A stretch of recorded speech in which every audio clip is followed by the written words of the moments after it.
નમસ્કાર મિત્રો, વિડીયોમાં ફરી એકવાર તમારું સ્વાગત છે। જે મિત્રો તે હાલ ધોરણ 10 અને 12માં અભ્યાસ કરતા વિદ્યાર્થીઓને લઈને સૌથી મોટા સમાચાર સામે આવી રહ્યા છે।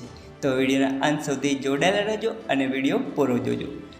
તો મિત્રો, ધોરણ 10 અને 12માં અભ્યાસ કરતા વિદ્યાર્થીઓ બોર્ડની પરીક્ષાને લઈને સૌથી વધુ ચિંતિત રહેતા હોય છે।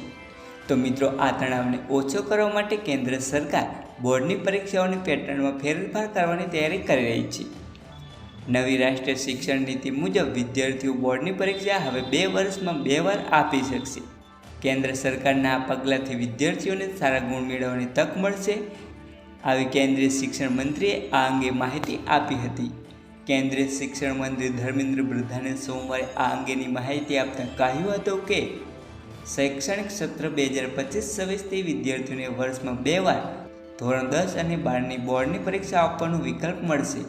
આ ઉપરાંત તેમણે વધુમાં જણાવ્યું હતું કે આનો હેતુ શૈક્ષણિક તણાવ ઘટાડવા અને 2020માં શરૂ કરવામાં આવેલી રાષ્ટ્રીય શિક્ષણ નીતિમાં આપવામાં આવેલા ઉદ્દેશ્યોને પૂર્ણ કરવાનો છે।